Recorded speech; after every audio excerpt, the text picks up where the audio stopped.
Campsite Media. Hello? What is this? What do you want me to say? What is going on here? It's just, Chameleon. Okay. You're listening to Chameleon, a production of Campsite Media. Oh. Hey everyone, I just wanted to check in and let you all know that I'm overwhelmed by the support and messages. Photographer Carly Rudd's Instagram post about her trip to Jakarta really raised the profile of the Indonesia scam among creatives in and around Hollywood. But even before that, entertainment reporters were starting to catch wind of this weird-ass story. That was a good thing for victims. Normally the way you get a lot of attention for a scandal is the press. And as word of this fake movie scam got out, it began to blow up. Big time. Nicole, the private investigator we met last week in Chapter 3, was happy to encourage this. Because usually when a specific scam gets exposed, the scammer gives up, which makes publicity one of a fraud hunter's most potent weapons. The first big story in The Hollywood Reporter focused on the fake Chinese movies, like the one Heather thought she was working on. Later, there was some broadcast coverage, like NPR. It's a story that sounds like a Hollywood movie. For several years, creative professionals have been lured to Indonesia on the promise of work from major Hollywood figures. Out of thousands of dollars, the promised work never mysterious figure known as the Con Queen of Hollywood. The Con Queen. Reporters liked that nickname for the mastermind, and it began to stick. Here's another story from E! News.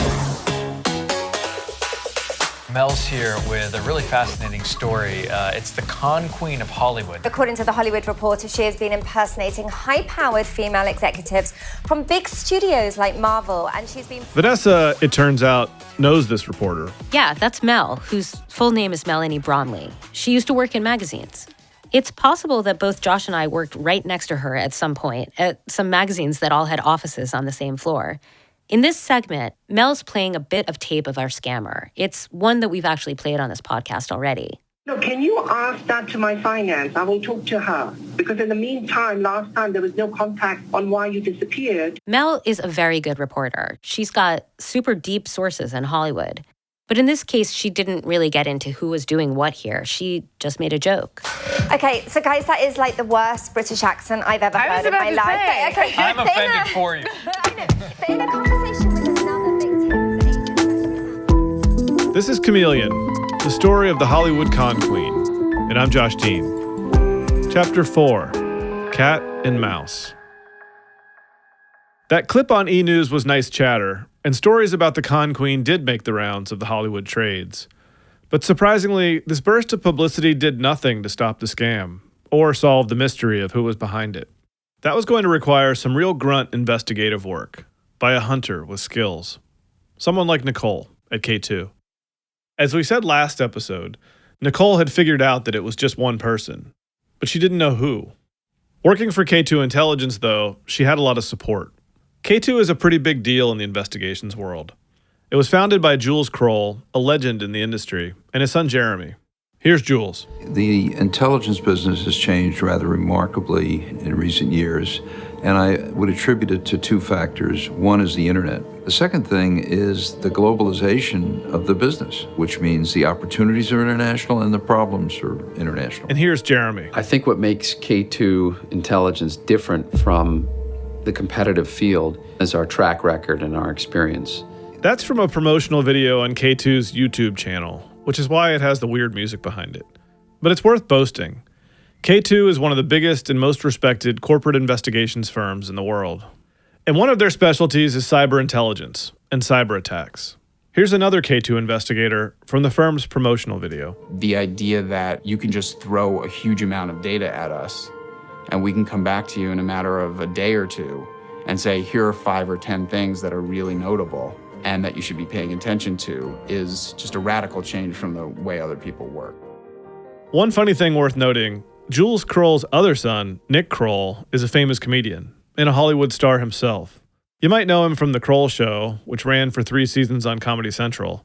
He also played that obnoxious DJ on Parks and Rec. The only douche I let clean my douche is the douche. And now he does a podcast with John Mulaney, based on their hit Broadway show and Netflix special, Oh Hello. You know when you get to the bottom of a tub of hummus And you can't fit your carrot in there, so you gotta use your fingies to scoop it out?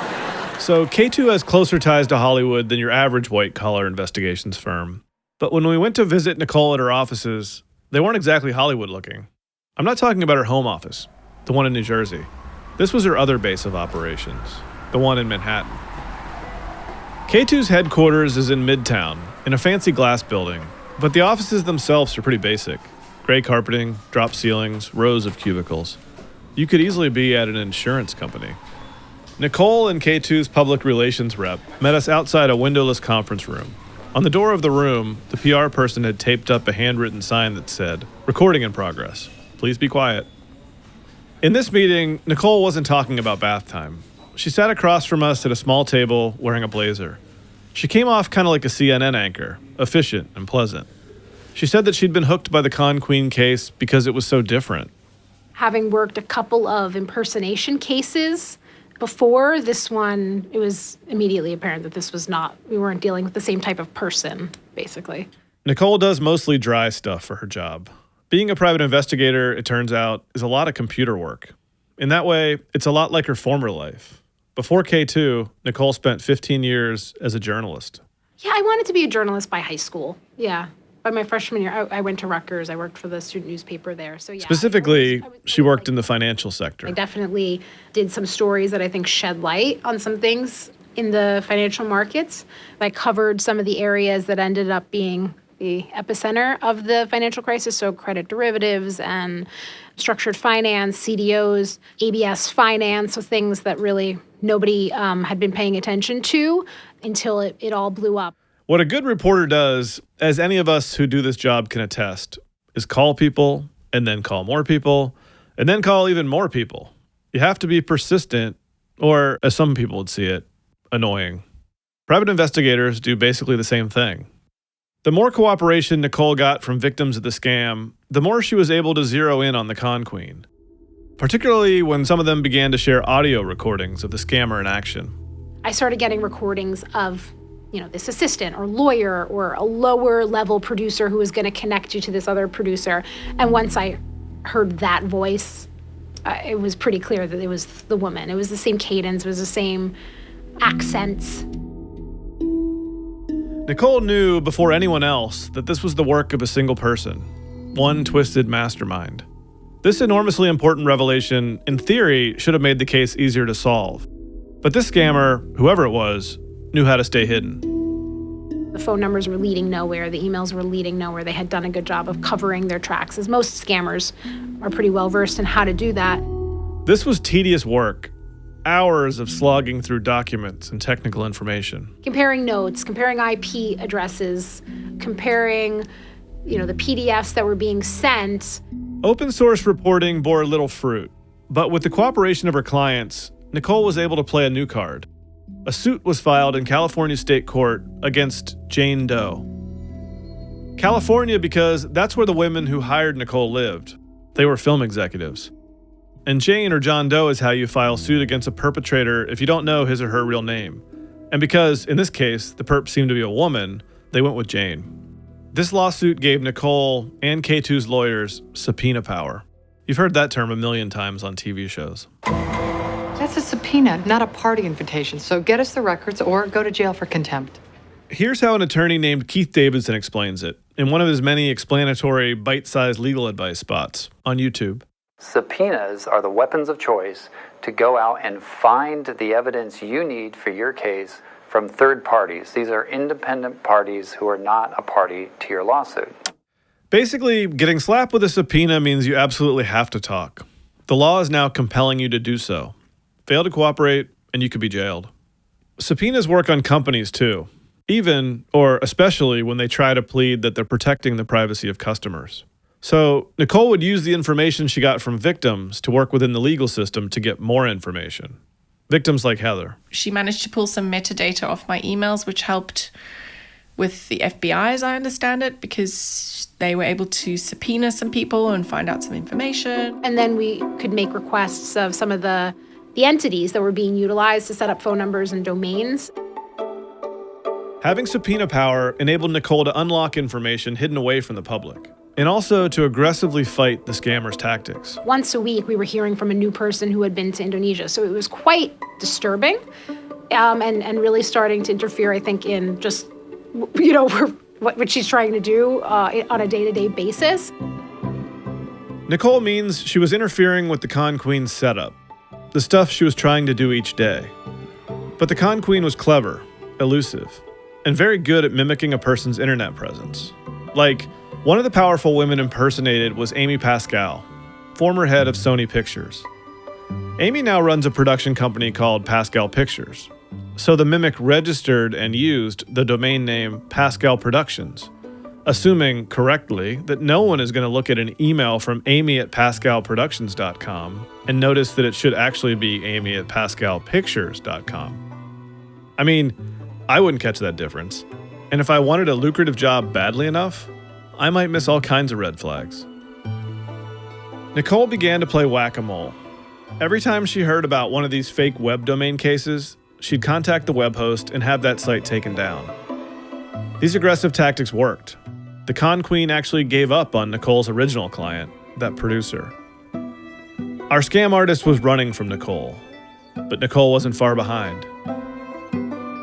Nicole probed for holes in the scammer's operational security. There just weren't any. Scams tend to be pretty simple. They're unsophisticated by nature, built for volume. But this one, it was different. Accounts were registered in fake names, internet traffic routed through numerous IPs around the world, and very often intermediaries were used. For example, whoever was behind the scam wasn't the one making these slick PDFs for movies that never existed, or designing websites that could conceivably be owned by powerful producers. That was the work of some freelancer in Greece who assumed that he had been hired by a legitimate producer. So the mastermind asks somebody in Indonesia, get me a translator or whatever. And so, I've talked to those people and said, who are you working for? Hoping that would lead me to them. And they said, I don't know. I was asked by my cousin. This is all I know. But they always paid me on time. And I just, people would show up. Americans or Brits would show up and I would give them a tour. These people, they'd exchange Facebook information. They became friendly. And so then when the victims said, you were working for this scam, they're horrified. So the Con Queen isn't just fooling her victims and the investigators and the authorities. Apparently, she's keeping her own subcontractors in the dark too, keeping them quiet and unaware with regular payouts. There's a method to the madness to be able to pull off the scam. It's a full-time job. There's probably Excel sheets tracking, victims in progress, people in Indonesia, people I'm going to call today as this person, new personas. You're going to pick up this guy at Jakarta today, put the money in the bank account. So there's a lot of moving pieces here, and we know it's only one person. But there's one thing that doesn't make sense. How does she get her hands on the victim's money? For us, it still wasn't adding up. We'll talk about that after the break.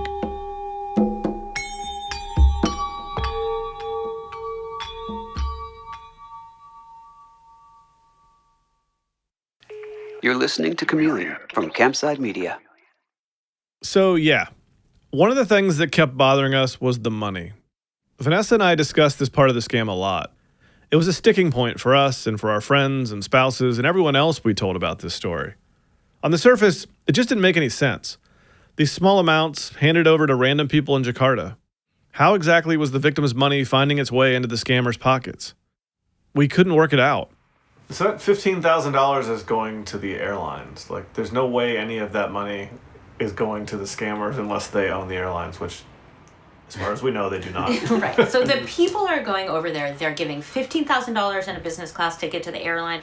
Then they're, in some cases, paying for their hotel. In some cases, the con artist is carrying the hotel.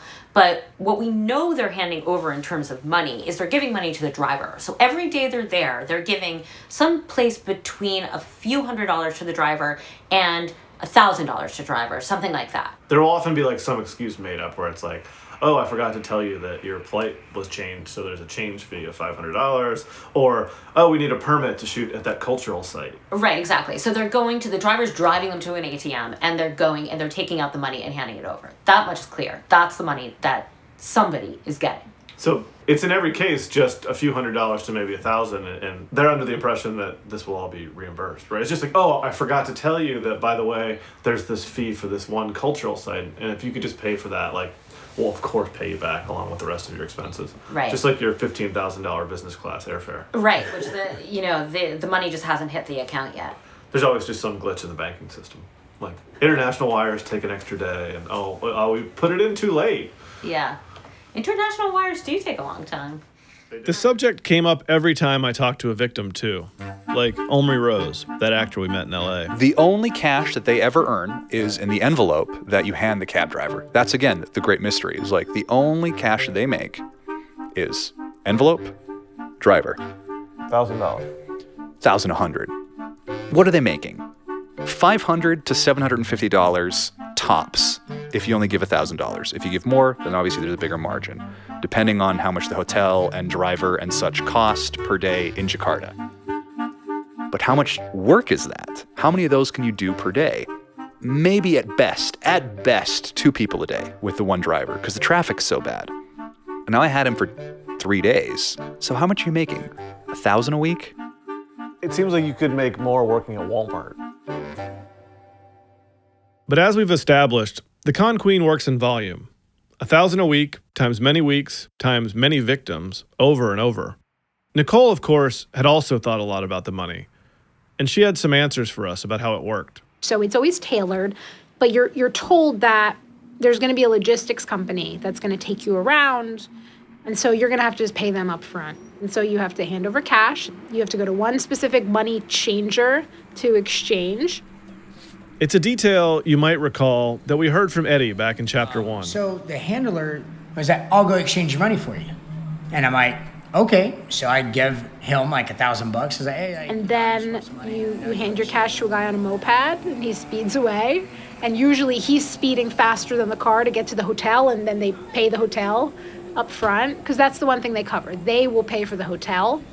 The remaining money for the logistics, or whatever remained after the hotel fees, that was all getting back to the scam artists through traditional banking channels. This would seem to incriminate some of the people on the ground in Jakarta, like this guy on the moped. They take a cut, so the driver and the money man get their cut. The driver seems obvious. We've thought for some time that he has to be in on it, even if Heather and some other people who met him personally don't think so. He didn't give off that vibe.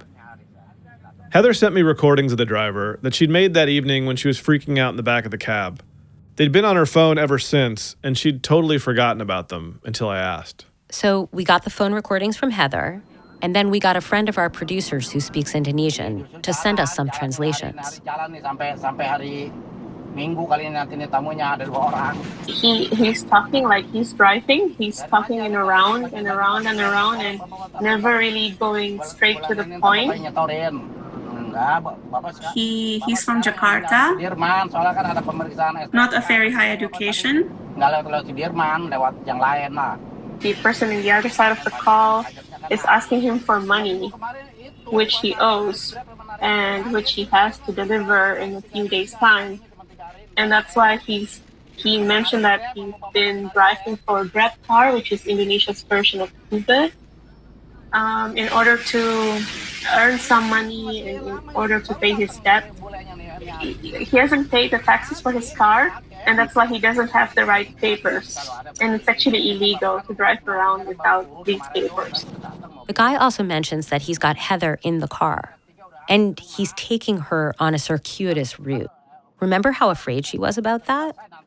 He emphasized that he's avoiding Sudirman, which is a street in Jakarta, and it's a central business district street. Because usually on Sudirman Street, there's always a police check for the vehicle registration certificate. And he said that that's why he's been avoiding that street. So the driver wasn't taking this circuitous route to screw with Heather. There were no nefarious motives, at least according to this tape. He was just trying to avoid a police checkpoint. But the weird thing about this is the translator doesn't say anything in particular about Heather, and he certainly doesn't talk about another person who's directing this whole thing. And he emphasized again that he's been driving Grab car recently, and He hasn't had holidays. It doesn't really sound like the driver is in on this big scam to us, at least not as some active participant. But when we asked Nicole about it, she had a different opinion. I think the driver is an accomplice. He's been driving people around for 2 years, and it always ends the same way, with someone screaming on the phone and then not showing up for the pickup the next day. So you would think he would say, I think what they think is that people are just being ripped off. Remember, the driver doesn't speak English, or he pretends not to anyway. I don't think they necessarily know that the money's never being reimbursed or really what the ultimate scam is. The more you talk to Nicole, the more you understand about what you're facing here. And she's still got one big revelation up her sleeve. Can you guess what it is? The answer after the break.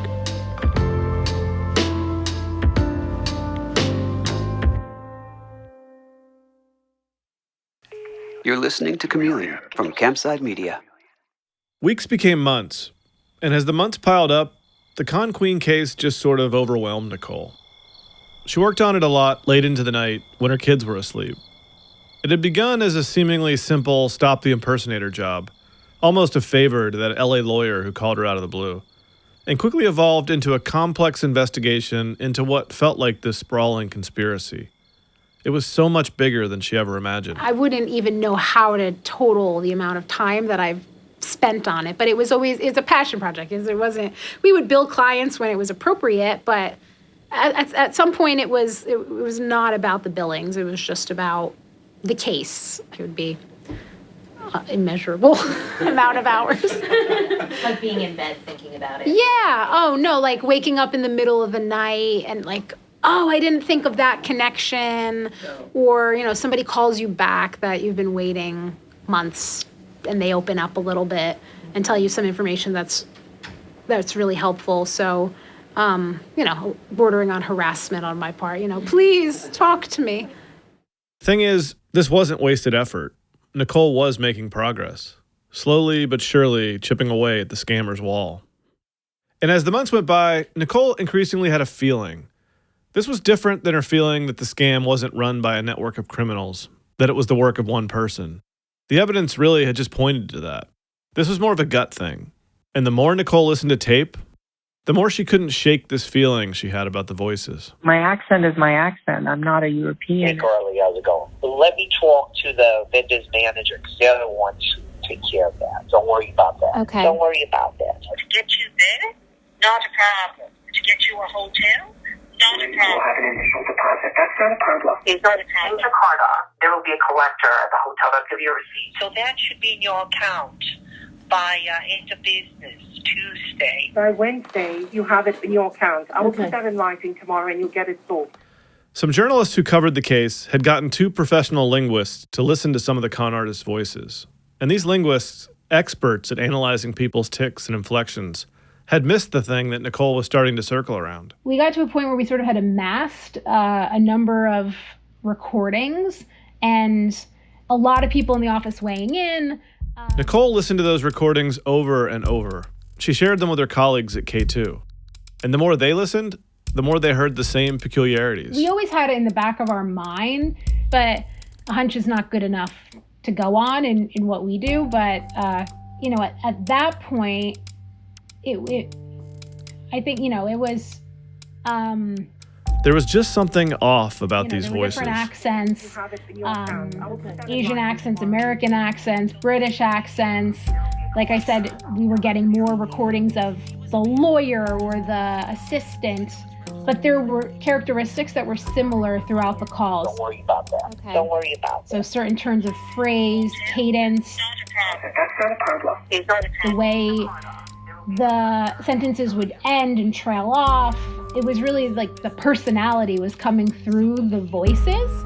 So it at that point went from sort of a hunch to the working theory.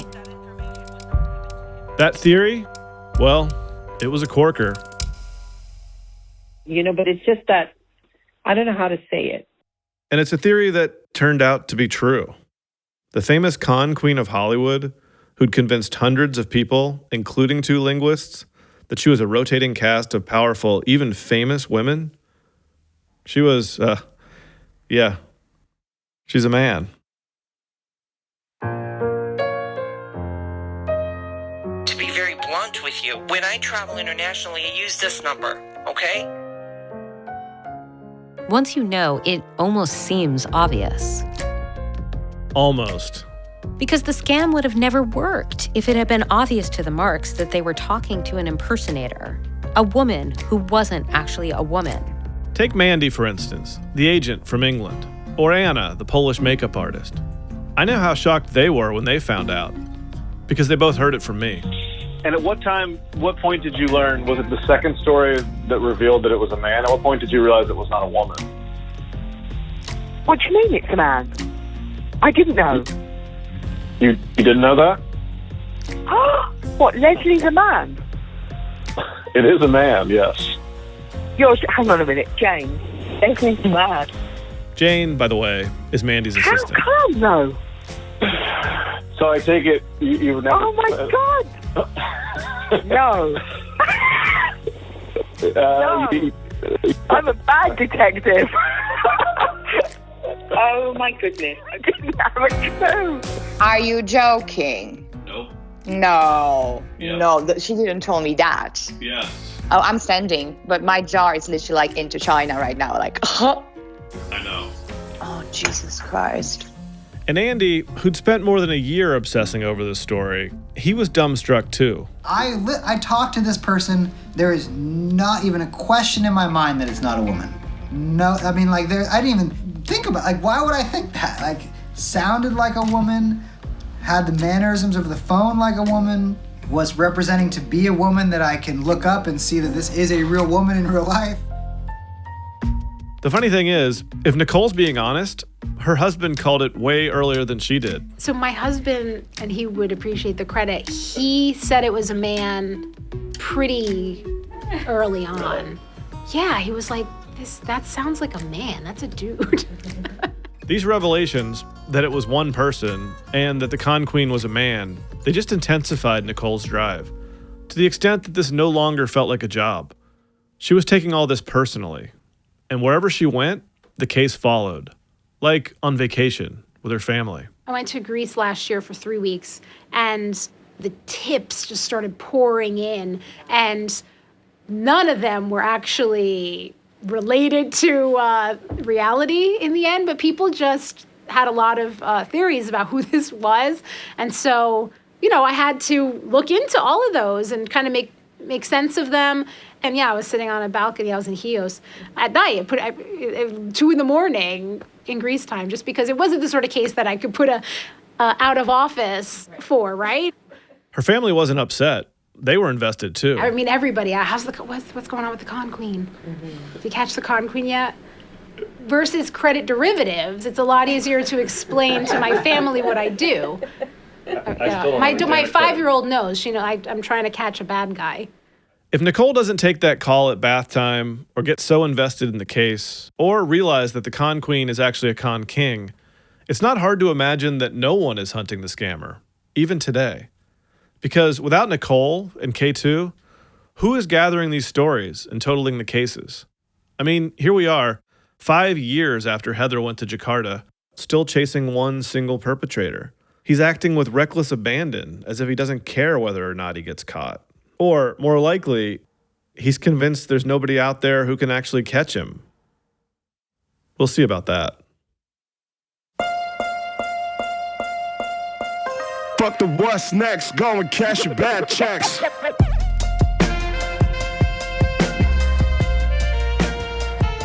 Next time on Chameleon, another woman joins the fight. It makes me feel horrible because I bet you there's a lot of people that might be embarrassed that haven't come forward.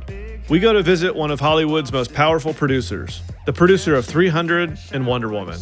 She's a very different victim of the con queen scam, and a woman who wasn't just about to sit back and take this abuse. It's sickening. It makes me sick to my stomach. I just want people to know that you can't trust everybody, and if it seems too good to be true, sometimes it is. Chameleon is a production of Campside Media. It's developed, created, and written by Vanessa Grigoriadis and me, Josh Dean. The executive producer is Mark McAdam. Our associate producer is Abakar Adan. Fact-checking by Callie Hitchcock. Archival research by Megan Shub. Editorial support by Doug Slawin, Natalia Winkleman, and Ashley Ann Krigbaum. Our technical consultant is Ben Decker of Memetica. Our theme song is Bad Checks by Houses. Sound design and additional music by Mark McAdam. Our consulting producers are Andy Horowitz at Atlas Entertainment and Charles Mastropietro at Circle of Confusion. The executive producers at Campside Media are me, Josh Dean, Vanessa Gregoriadis, Adam Hoff, and Matt Scher. If you enjoyed Chameleon, please rate and review the show on Apple Podcasts. It helps other listeners like you find the show. And make sure to subscribe to the show on Apple, Spotify, or wherever you get your podcasts. And if you have any information about the Con Queen scam or were a victim and would like to share your story, please call 203-807-4453. You can also email us at chameleonpod@gmail.com. Thanks for listening. We'll see you next week. What's next? Go and cash your bad checks.